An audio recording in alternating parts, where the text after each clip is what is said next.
Mas hoje eu quero trazer uma mensagem que Deus colocou no meu coração e que me impactou. Esse texto sempre me impacta, na verdade, e Deus colocou no meu coração compartilhar com vocês. 2 Samuel capítulo 5. Quero falar de 3 nomes que remetem 3 características de um Deus grande, poderoso, maravilhoso. Um Deus que me parece que às vezes nós nos esquecemos do tamanho, da grandeza desse Deus. E Deus me trouxe aqui, como pastor dessa igreja, te trouxe aqui nessa noite para te relembrar algumas características desse Deus Todo-Poderoso, amém? Então eu quero falar sobre esses 3 nomes, 3 filhos de Davi. Você está comigo? 2 Samuel capítulo 5, amém?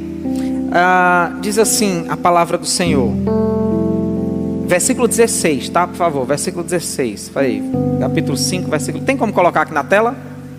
Já tá, né? Pronto. Então fala comigo assim, diga Elisama, Eliada e Elifelete. Vamos repetir? Diga assim, Elisama, Eliada, Elifelete. Agora olha para essa pessoa que está do teu lado, aponta o dedo para ela e diz assim, Elisama, Eliada e Elifelete. Você é corajoso de falar o que você não sabe nem o que é, né? Quer dizer que eu estou com crédito com você, né?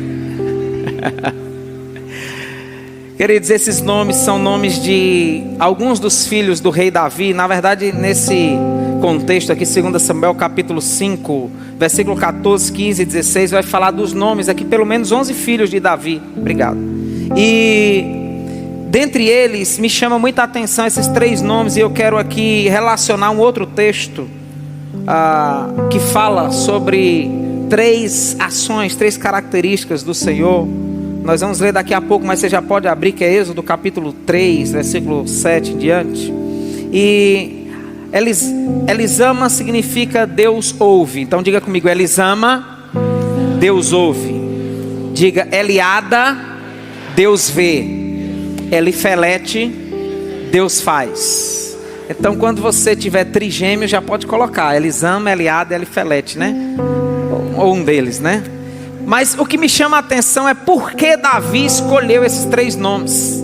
Ele, dentre os seus filhos, ele escolhe, e um dos filhos ele coloca Elisama, em outro ele coloca Eliada, em outro ele coloca Elifelete. Ou seja, ele está dizendo assim, e todas as vezes que ele chama o nome, ele está falando isso: Deus me ouve, Deus me vê, Deus me conhece e Deus faz.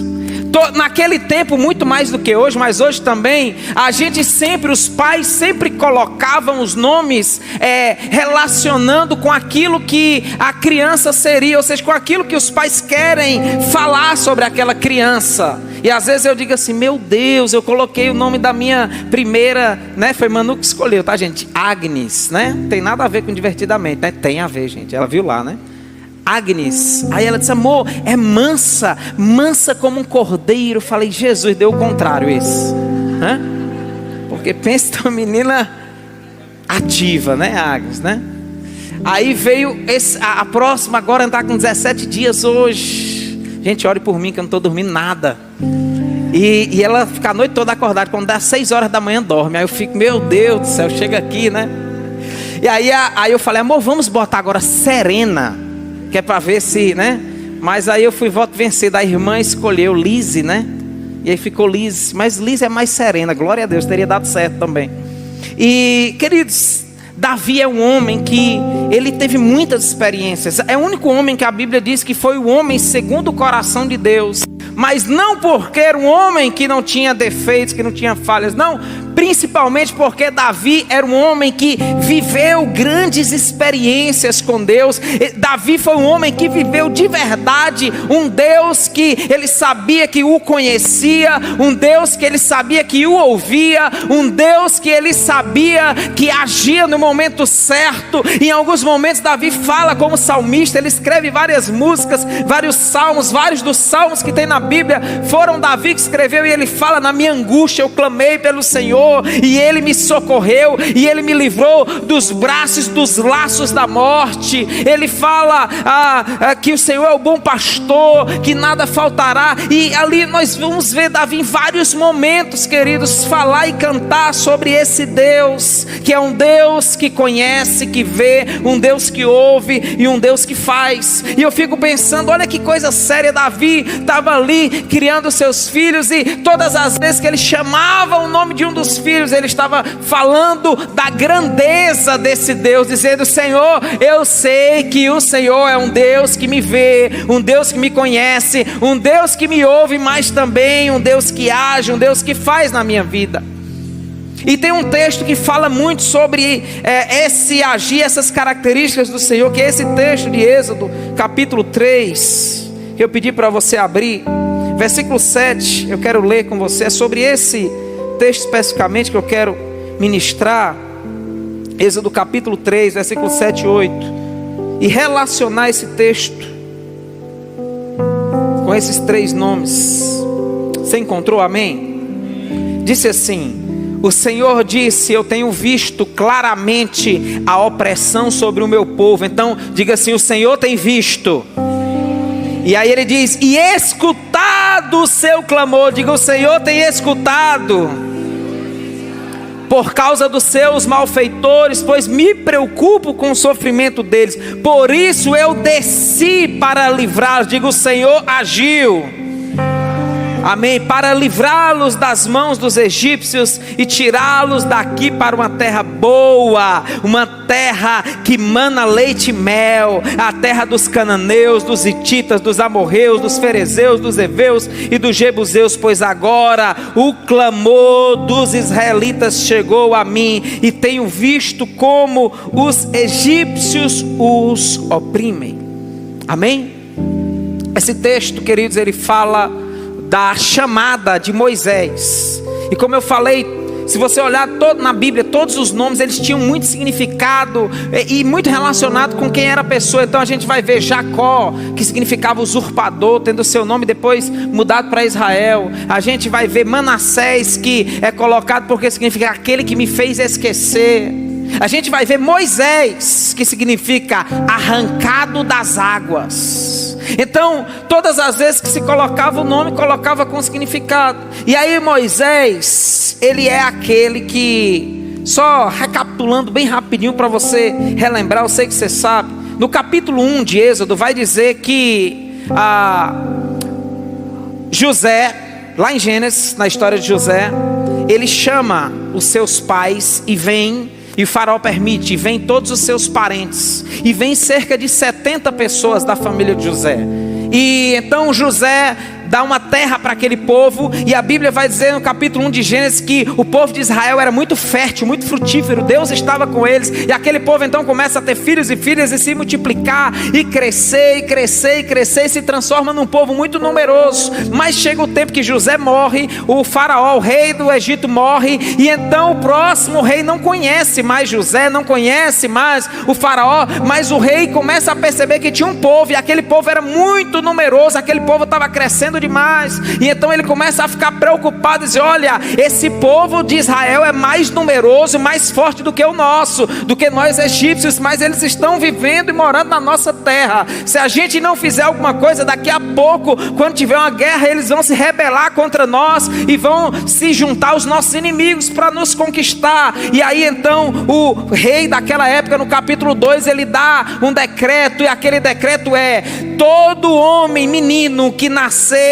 vivo desse povo precisa ser morto. A partir de hoje a gente só quer mulher aqui, porque esse povo já está muito forte, poderoso para a guerra. Então se nascer homem, morre. E aí a mãe de Moisés tem Moisés, e aí a gente vai ver que ela então a esconde ali no meio das águas, de um cesto de palha. E a Bíblia vai dizer que vem a filha de Faraó ali tomar banho naquele local. Quando ela encontra aquela criança, e ela arranca Moisés das águas. Por isso que esse é Moisés, o arrancado das águas, para arrancar o povo de Deus da escravidão. Leva Moisés para viver no palácio, comer do bom e do melhor, crescer naquele lugar, ter a melhor educação. Moisés passa 40 anos aprendendo a ser alguém, vivendo como filho da filha do rei, comendo da melhor comida, tendo a melhor educação, os professores particulares da época, e era uma pessoa estudada, culta. Mas aí chega aqui no capítulo 3, ali do 2, final do 2 para o início do 3,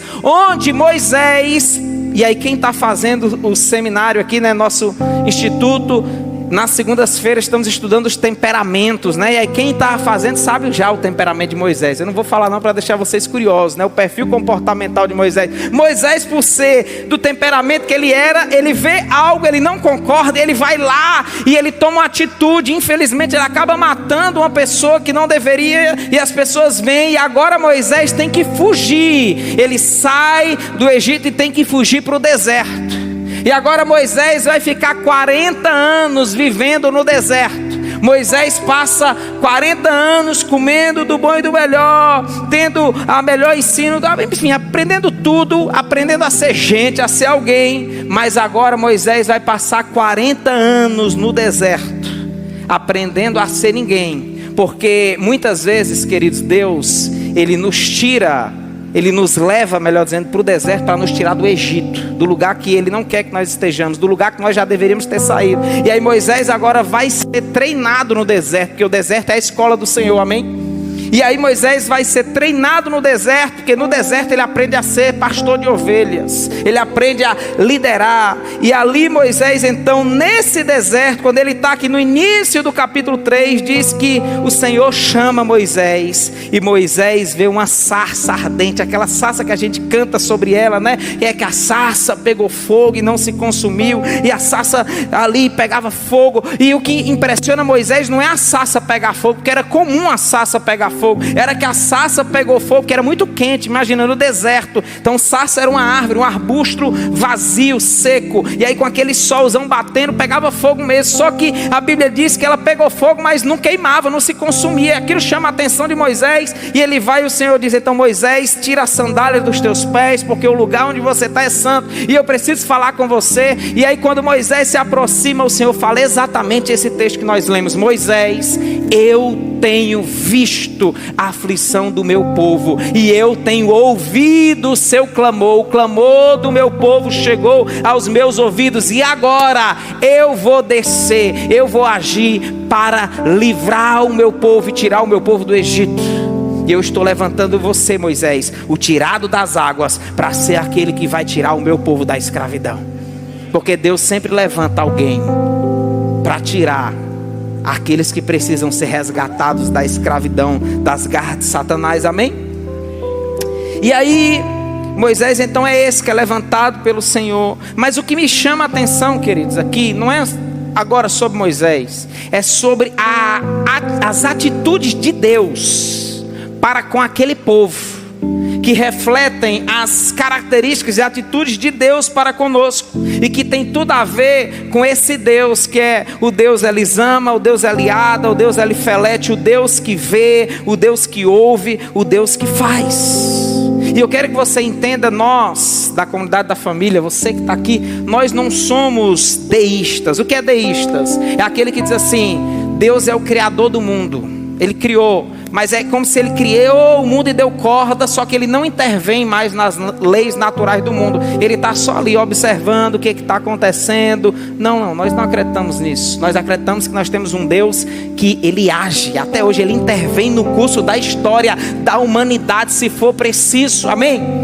Porque nada foge do controle dEle. Nós também não somos panteístas, que é aqueles que dizem assim: não, tudo é Deus, Deus existe, mas tudo é Ele, o sol é Deus, a lua é Deus, a formiga é Deus, tudo é Deus, a força de Deus está em tudo. Não, nós acreditamos num Deus que é todo poderoso, que está sentado na sala de controle do universo, e que tem todo o poder, e que tem toda a autoridade, e que na verdade tudo só manifesta a sua grandeza. E aí então, queridos, esse Deus, que é o mesmo Deus que no versículo 14 diz assim a Moisés: Moisés, eu sou o que eu sou. Porque Moisés disse: Senhor, o que é que eu vou falar? Eu não sei nem falar, o que é que eu vou dizer? E aí Deus diz assim: Moisés, você só vai chegar para aquele povo e dizer assim, ó, liberta eles, porque o eu sou, o Todo-Poderoso, o que é, aquele que é existente em si mesmo, Ele me mandou aqui. E é sobre as atitudes desse Deus grande, poderoso, tremendo, que eu quero falar rapidamente. A primeira atitude, a primeira característica é exatamente, pode colocar aí na tela pra gente, diga: o Deus Eliada. Diga: o Deus que vê, o Deus que conhece. E Davi sabia tanto disso, que ele coloca o nome de um dos seus filhos: o Deus que conhece, o Deus que vê. Olha o que Deus está dizendo aqui para Moisés: Moisés, eu tenho visto claramente, é o que diz o versículo 7, a opressão, a aflição do meu povo, através do povo egípcio.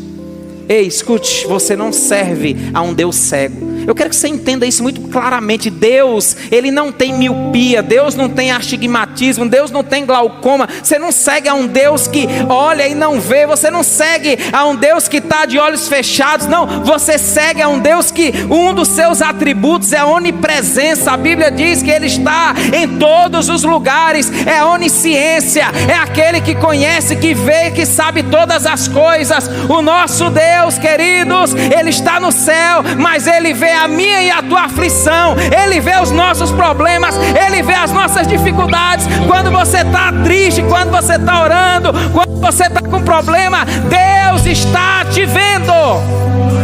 Ele não está ocupado demais.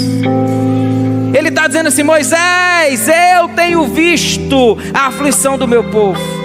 E isso aqui nos ensina, primeiro, o fato de nós sermos povo de Deus não nos priva, não nos furta de passar por aflições, não nos poupa. Ele está dizendo assim: o meu povo está sofrendo, mas ainda quando o meu povo está sofrendo, eu continuo olhando e observando, e eu continuo no controle de todas as coisas. O que ele está dizendo é que muitas vezes Ele não vai nos livrar de passar pelo sofrimento, mas Ele sempre vai estar conosco no momento do sofrimento. Porque a gente acha que Deus sempre tem que nos livrar de passar pelo sofrimento. Nem nós como pais fazemos isso com os nossos filhos. Tem momento que, esses dias minha filha comeu algo que não deveria comer, e eu como pai sabia, mas deixei, então fui culpado e sofri junto com ela. Passou a noite vomitando, e aí, meu Deus, vai, corre, leva para a Unimed. Aí quando chega lá, ela já diz: pai, vou tomar vacina. Eu falei: não é vacina, mas é só uma picadinha, né? Injeção na veia, aquela coisa. E eu como pai, eu não posso impedir dela passar por aquele sofrimento, mas uma coisa é certa: o tempo todo eu estava junto com ela naquele sofrimento. É assim Deus conosco, é o Deus Eliada, o Deus que vê, o Deus que conhece os nossos sofrimentos. O salmista, no Salmo 139, verso 4, diz que antes da palavra chegar à nossa boca, Deus já conhece. Agora eu quero que você entenda que não é um ver distante, não é aquele ver despercebido, é aquele ver que participa dos nossos sofrimentos, que se importa. Olha o que ele diz aqui, ó. Olha, versículo 7, parte final: pois eu me preocupo, eu me importo com o sofrimento deles. Sabe o que me chama a atenção, queridos? Os israelitas aqui, eles estavam no melhor lugar. O Egito não era ruim. Na verdade, o Egito era o melhor lugar que existia. Tanto que José leva seus familiares, porque era o único lugar que tinha vida. O resto estava morrendo, tudo era seca, era dificuldade. Então o Egito, ele estava no vale do rio Nilo, uma das principais civilizações. Quem estudou história da antiguidade sabe disso. Era maravilhoso estar ali naquele contexto. Só que eu entendo, queridos, que o melhor lugar do mundo sem Deus, sendo escravizado, sendo oprimido, sendo afligido, se torna o pior lugar. Agora, o pior lugar do mundo também com Deus se torna o melhor lugar. Porque eu quero que você entenda: Deus não abençoa lugares, Deus abençoa pessoas. Não existe, para com esse negócio de dizer: não, eu vou ali naquela igreja porque lá é abençoado. Não, meu irmão, Deus não abençoa lugares. Nós estamos na nova aliança. Deus abençoa, não existe lugares abençoados, existem pessoas que estão em lugares, e pessoas abençoadas. Amém? Então, o Senhor olha para aquele povo que estava no melhor lugar, mas sendo escravizado, e diz: eu tenho visto a opressão, os trabalhos forçados, a morte dos meninos. Eu tenho visto que eles estão ali no melhor lugar, mas tem se tornado o pior lugar. Eu tenho visto que para eles é melhor estar no deserto do que estar nos palácios. E muitas vezes para nós é melhor estar no deserto do que estar nos palácios. E aí então Deus diz assim: agora eu vi, e eu não só vejo, mas eu vou fazer alguma coisa. E Deus prepara Moisés para isso. Moisés, que estava lá no deserto, estava sendo preparado para retornar para o palácio e arrancar o povo de lá do palácio do Egito e conduzir aquele povo pelo deserto. É no deserto que Moisés aprende a conduzir ovelhas e conduzir o povo. Você está entendendo? Diga amém. Eu quero que você entenda que Deus nos vê e nos conhece. E sabe, quem conhece uma pessoa de verdade, não importa o que as outras pessoas digam, Ele conhece. Pode alguém chegar e falar: isso, aquilo. Não, eu conheço. Eu gosto muito de uma história que, pelo menos na fonte que eu li, diz que é baseado numa história real. Tinha um rapaz que trabalhava em frente a um hospital. E esse rapaz trabalhava em frente ao hospital. E ele todo dia ele via um homem chegar no ônibus, descer no ponto de ônibus que ficava próximo, entrava naquele hospital, passava algumas horas, voltava, fazia um lanche ali na barraca que ele vendia aquele lanche, ia para o ponto de ônibus, pegava o ônibus e ia para casa. No outro dia a mesma coisa, no outro dia a mesma coisa, no outro dia a mesma coisa. E aquele cara começou a ficar pensando: será que esse cara trabalha aqui? Ele é o quê? Ele é do administrativo? Será que ele é enfermeiro? É técnico de enfermagem? É médico? Será que esse cara é? Ficou aquela curiosidade. E ele disse: quando eu tiver oportunidade eu vou perguntar. E aí chegou um dia que aquele cara foi lá fazer aquele lanche. Ele disse: ô meu amigo, tudo bom, tudo bom? Me diga uma coisa, você trabalha aqui no hospital? E ele falou: não trabalho aqui não. Ele falou: não, eu disse: por que todo dia você está aqui? Ele falou: não, é porque eu tenho uma pessoa que está internada aqui, e essa pessoa é minha esposa. Ele falou: sua esposa está internada? Ele falou: tá. Ele falou: e tem tanto tempo assim? Porque tem tanto tempo que você lancha aqui. Ele falou: tem vários anos que ela está internada aqui no hospital. E ele disse: o que é o problema dela?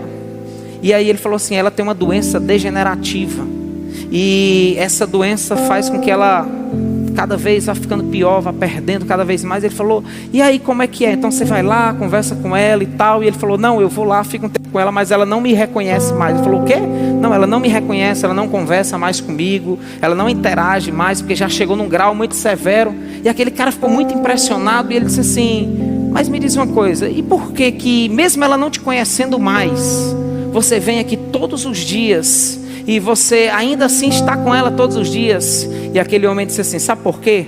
Porque mesmo ela não me conhecendo mais, eu ainda a conheço. Eu continuo sendo o esposo dela, ela continua sendo a mãe dos meus filhos. Ela não me conhece mais, mas eu nunca esqueci o que ela fez por mim, pelos meus filhos. E por causa dessa mulher, a nossa família hoje está bem encaminhada e todo mundo bem. Então mesmo que ela não me conheça mais, eu ainda a conheço.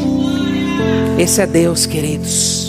Ele nos conhece, mesmo nos momentos que parece que a gente se esquece dele, mas Ele está lá conosco. Ele está dizendo assim: ei, eu te conheço de verdade. Eu não te conheço como aquele famoso que você disse que conhece, mas se um dia passar por você, nem vai falar com você, porque na verdade você o conhece, mas ele nem te conhece. Ele está dizendo assim: eu te conheço de verdade, eu te conheço por dentro. Eu conheço as tuas aflições, eu tenho visto as tuas aflições, mas mais do que isso, eu sou também o Deus Elisama. Eu sou o Deus que tenho ouvido o teu clamor. E esse é o segundo ponto. O Deus que conhece, o Deus Eliada, é também o Deus Elisama. É o Deus que ouve. Diga assim: o Deus que ouve. Eu fico imaginando Davi. Elisama, vem aqui minha filha, vem aqui, Deus ouve, vem aqui. Eu pego minha filha no braço, fico brincando com ela. E fico, aí eu fico imaginando Davi fazendo isso, dizendo: o Deus que me ouve, vem aqui, eu quero brincar com você. Ah, queridos, era uma certeza muito grande desse rei de dizer assim: eu posso clamar, porque eu sei que eu tenho um Deus que me ouve. Eu tenho um Deus que não está com os ouvidos tapados. Todas as vezes eu acredito que Davi chamava um dos seus filhos, ele lembrava de um desses atributos de Deus. E aí Deus então faz Moisés entender: Moisés, eu não só tenho visto, como eu tenho ouvido o clamor do meu povo, porque Deus não é surdo. Diga assim comigo: Deus não é surdo. Olha o que é que diz o salmista no Salmo 66, 19: Deus me tem ouvido e me tem atendido às orações. quando nós, queridos, conhecemos e entendemos a grandeza de Deus, nós entendemos que Deus, Ele não é que nem nossos parentes, Ele não é que nem as pessoas hoje. Sabe qual é um dos maiores problemas de hoje? Ninguém quer mais escutar ninguém. As pessoas não querem mais dedicar tempo para escutar as outras. Você já percebeu? Você já esteve perto de uma pessoa que só fala, e você tenta falar e ela não te escuta? É terrível. E hoje nós vivemos um mundo onde cada vez mais as pessoas elas não querem escutar as outras. Essa é a realidade. Mas eu quero dizer para você, queridos, que Deus ainda nos escuta, que nós ainda temos um Deus que nos escuta, que ouve o nosso clamor. Sabe qual é o nosso problema? Vou dizer agora, é que a gente primeiro conta o nosso problema para todo mundo, para só depois, quando ninguém consegue resolver, a gente corre para contar para Deus, quando na verdade a gente primeiro deveria contar o nosso problema para Deus, porque Ele é o único que pode resolver todos os nossos problemas. E aí a gente faz o contrário, a gente sai falando do nosso problema para quem não pode resolver, quando Deus está dizendo assim: ei, eu te ouço, os meus ouvidos estão atentos para ouvir o teu clamor. Você só precisa fazer um DDD celestial aí, me ligar, falar, se relacionar comigo, porque os meus olhos não estão tapados, não, eu estou pronto para ouvir o teu clamor. A Bíblia fala de um homem chamado Bartimeu. Na verdade, esse homem nem nome tinha, porque a palavra Bartimeu significa filho de Timeu. Ele era cego de nascença. E eu não sei se você sabe, naquela época o cego, ele não tinha direito a ter um nome. E era uma maldição. Eles acreditavam que se um filho já nascesse cego, ontem a gente fez o teste do olhinho. Hoje de manhã a gente fez o teste do olhinho, né? Lá, e a médica olha o olho de Lisa e tal, e eu digo, glória a Deus, a médica está enxergando muito bem. Eu falei, glória a Deus, né? Mas se nascesse cego de nascença naquela época, era tido como uma maldição. E aí a lei e o costume da época dizia assim: não precisa nem colocar nome, porque se colocar nome está perpetuando o nome. O orgulho do pai era que o filho perpetuasse o nome da família. Então Bartimeu, a Bíblia chama ele de filho de Timeu, o cara que não tinha nome. Era assim, ó, quem é o ceguinho? Não, é o filho de fulano. Ele não tinha nome, ele não tinha identidade, mas ele tinha uma coisa, querido. Sabe o que ele tinha? Ele ouviu falar que Jesus estava passando naquele lugar. E quando ele ouve falar que Jesus está passando, a Bíblia diz que ele começa a gritar e dizer: Jesus, filho de Davi, tem misericórdia de mim. Jesus, filho de Davi, tem compaixão de mim. Quanto mais ele grita, a Bíblia diz que a multidão chega para ele e fala: ei, cego, cala essa boca, para de incomodar o mestre. E a Bíblia diz que quanto mais o povo manda ele se calar, mais ele grita, porque Bartimeu era cego, mas não era mudo. Ei, sabe qual é o nosso problema? É que a gente fica olhando para aquilo que a gente não tem, enquanto a gente deveria estar indo para a luta com aquilo que Deus já nos deu. Sabe por que Bartimeu recebe a cura? Porque ele era cego, mas ele não era mudo. Então ele grita, até que Jesus para e diz: ei, alguém está me chamando. E aí Jesus chega em direção a ele e diz assim: o que queres que eu te faça? Você consegue imaginar Jesus chegando para você dizendo assim: meu filho, o que queres que eu te faça? Aí sabe o que me impressiona ainda mais? É porque aquele cego era muito decidido do que ele queria. Ele não era que nem a gente que pede uma coisa para Deus, depois: Senhor, deixa aquela oração para lá, agora é essa aqui. E não, Senhor, agora não é mais isso, não é aquilo outro. E tem hora que eu acho que Deus quer dizer assim: meu filho, se decide primeiro. E tem vezes que a gente diz assim: Senhor, muito obrigado porque o Senhor não ouviu aquela oração. Glória a Deus, senão estava complicado. Mas quando Jesus chega para ele e diz assim: o que queres que eu te faça? Ele não faz igual o paralítico do tanque de Betesda. O paralítico do tanque de Betesda, Jesus chega para ele e diz assim: o que queres que eu te faça? Aí o paralítico do tanque de Betesda diz assim: Senhor, o meu problema é porque não tem ninguém que é por mim. Quando o anjo vem e balança as águas, ninguém me empurra. Quando eu vou cair, alguém já foi dentro e tal. Jesus pergunta o que ele quer, ele vai falar o que ele não tem, o que ele sente. Mas o cego não. Quando Jesus diz assim: o que queres que eu te faça? Ele diz: Senhor, eu quero ver. A Bíblia diz que tomando da sua capa, deu um salto e começou a ver. Eu nunca vi cego saltar, meu irmão. Aquele cara, ele contradiz a psicologia dos cegos, que cego anda assim, ele sai pulando e dizendo ei, e a Bíblia diz que imediatamente ele começa a enxergar. Ah, queridos, porque Deus ouve clamor de pessoas. Jesus, ele para sempre que alguém clama com o coração verdadeiro. E mais, aquele cego nos ensina mais. Mas por quê? Porque aquele cego, ele diz assim: Jesus, filho de Davi. Ele não chama qualquer Jesus, ele chama Jesus pelo título messiânico, aquele que era o Filho de Deus. Aquele cego não tinha luz nos olhos, mas ele tinha visão espiritual mais aberta do que aquele monte de gente que estava com Jesus e achava que Jesus era só um qualquer, era só um profeta. Aquele cego não tinha visão nos olhos, mas ele olha e diz: esse não é qualquer um, é o Filho de Davi. Porque o pior cego é aquele que vê, mas não enxerga. E esse homem nos ensina, queridos. É esse Deus que está dizendo: olha, eu ouço, eu escuto.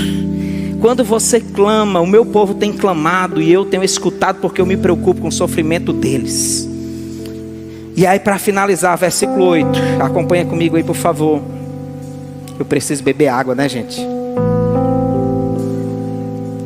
É muita pedra nos rins para botar para fora, mas estou botando, glória a Deus. Eu não sabia que eu tinha uma pedreira aqui dentro. Versículo 8: por isso eu desci para livrá-los. Fala do agir de Deus. Terceira característica. A primeira característica, diga assim: o Deus que vê. Diga, é o Deus que ouve. Diga, mas também é o Deus que age. Sabe por quê, querido? Se Deus visse, ouvisse e não pudesse fazer nada, a gente estava muito complicado. Deus não é como muitos por aí, que você vai falar com eles, eles até te veem, eles até te ouvem, mas tem um problema: eles não podem fazer nada por você. Às vezes eles até prometem que vão fazer, mas eles não fazem. Não. O Deus Elifelete, o Deus que age, o Deus que resgata, o Deus que vê as nossas situações, o Deus que ouve as nossas orações, que conhece os nossos problemas. Ele tem algo melhor, Ele tem a solução. Por isso que Ele diz: por isso eu desci para livrá-los das mãos dos egípcios e tirá-los daqui. Para onde? Para uma terra boa, uma terra que mana leite e mel. Deixa eu explicar algo. Deus, Ele não fez isso por causa daquele povo. Deus, Ele não faz isso porque aquele povo é bom, porque o povinho é difícil. Deus age em nosso favor, em favor daquele povo, em meu favor e em seu favor, apesar de nós. Deus não age por causa de nós, Ele age apesar de nós. Ele faz porque Ele é bom, Ele faz porque Ele é amoroso. Ele não faz porque a gente faz. Ah, não, então se eu fizer, Deus vai fazer. Não. Ele faz porque Ele é maravilhoso. Esse é um princípio fundamental do agir de Deus. Ele age com base naquilo que Ele é. Amém? Ele é amor. Não há nada que você faça que te faça merecer mais o amor, o agir de Deus. Ele sempre vai agir porque Ele é bom, porque Ele nos ama, amém? E aí Ele diz assim: por isso eu desci para tirá-los daqui e fazê-los subir a uma terra boa que mana leite e mel. Queridos, Ele está agindo, amém? Olha que coisa interessante. Por isso eu desci para fazê-los subir. Diga assim: por isso Ele desceu. Não, fala mais forte. Por isso Ele desceu para nos fazer subir ao lugar que mana leite e mel. Esse descer aqui fala do descer de libertar, do descer de agir, da mesma forma como o Pai, escute, da mesma forma como o Pai desce para libertar aquele povo das mãos dos egípcios, lá na frente o Filho desce para libertar eu e você das mãos do jugo do pecado e da pior escravidão que tem, que é a escravidão do pecado. Esse Deus que desce lá, que age lá para desescravizar um povo que estava sendo escravizado, lá na frente vai mandar mandar o mesmo Filho para descer e nos tirar da escravidão do jugo do pecado. É esse Deus, o Deus que desce. Por isso que em João capítulo 6, versículo 38, ele diz: eu sou o pão vivo que desceu do céu. Se alguém comer desse pão, viverá para sempre. Este pão é a minha carne, que eu darei a minha vida pelo mundo. Mas sabe qual é o nosso problema? Eu queria que você se colocasse de pé. É que muitas vezes parece que nós nos esquecemos desse Deus que vê, que ouve, que age. E eu quero finalizar agora, porque ele finaliza dizendo assim, ó: por isso eu desci para livrá-los das mãos dos egípcios e tirá-los daqui para uma terra boa que manda leite e mel. Aí ele diz, olha o que ele diz: a terra dos cananeus, dos hititas, dos amorreus, dos ferezeus, dos heveus, dos jebuseus, dos demônioseus, dos cãozeus e tudo que for eu que você imaginar. Porque muitas vezes a gente acha que a terra que ele tem pra gente já vai estar tudo 100%. Não, é só chegar e pisar na terra, é? Vai pensando. Os cananeus e os amorreus, quem eram? Era um povo amaldiçoado. Cananeu eram os filhos de Cã, lá, filhos de Noé, que o próprio pai amaldiçoou. Os heteus, que são os hititas, eram os terroristas, o povo que era terrorista e que deu origem ao povo terrorista de hoje. Os ferezeus eram conhecidos como o povo da contenda, tudo eles brigavam. Os heveus eram o povo mais severo que tinha, tudo com eles era na faca e não tinha misericórdia. Os jebuseus era o povo invasor, que saía invadindo a terra de todo mundo e que Davi lá depois teve que expulsar. Aí Deus diz assim: olha, eu estou levando vocês para subir a essa terra, a terra que tem esse, que tem o eu, que tem o jebuseu, que tem um demôniozeu, mas não importa, vocês vão expulsar todos eles, porque vocês vão possuir aquilo que eu tenho para vocês. Meu irmão, eu quero dizer para você, não importa. Ei, Deus está te fazendo subir nessa noite. Ele está descendo para te levantar e te fazer subir ao lugar que Ele tem prometido para você. E mesmo que seja necessário lutar, você vai lutar, mas você vai expulsar todos aqueles que têm de uma forma ilegal ocupado o território que Deus já prometeu para você. Porque esse Deus é o Deus Elisama, Eliada e Elifelete. O Deus que vê, que ouve e que faz. Você pode dizer assim, diga: o meu Deus, Ele me vê, Ele me ouve e Ele faz. Agora seja boca de Deus mais uma vez para uma pessoa que você não falou, pode ser para de trás. Olha para ele, dizer: não olha para trás não, que é contigo. Diga assim: o teu Deus te vê, o teu Deus te ouve, e Ele já está fazendo na sua vida nessa noite. Amém? Você crê nisso? Você crê de verdade? Eu quero orar por você, querido. Quero orar. Faz assim, estende hoje a sua mão assim, ó, para receber aquilo que Deus tem para ministrar. Faz assim. Pai querido, Pai amado, oh Deus, Tu és poderoso, Tu és grande, Tu és maravilhoso, Senhor. E nesse momento aqui está o Teu povo, Senhor, com as mãos estendidas. Não porque simplesmente querem receber, Senhor, mas porque eles entenderam que o Senhor é um Deus, Pai, que conhece, um Deus que vê, um Deus que ouve, mas também sim um Deus que faz, um Deus que resgata, um Deus, Pai, que age, que faz o impossível. E Senhor, e nessa noite, Pai, eu quero te pedir, Senhor, eu sei que cada pessoa que entrou aqui nesse lugar tem batalhas, tem dificuldades, tem desafios para serem enfrentados, mas em nome de Jesus Cristo de Nazaré, que cada um deles saiam daqui levando para casa, Senhor, essa certeza de que mesmo que o Senhor não nos impeça de passar pelo sofrimento, mesmo que o Senhor não nos impeça de passar pelas provações, mesmo que o Senhor não nos impeça de passar pelo deserto, o Senhor é o nosso consolador no sofrimento, o Senhor é que nos sustenta em meio às provações, o Senhor é a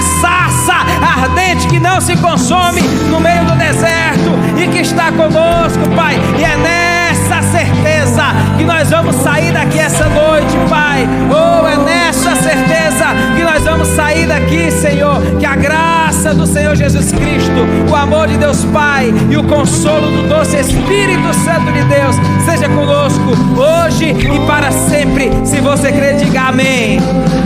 Deus abençoe a sua vida. Deus abençoe.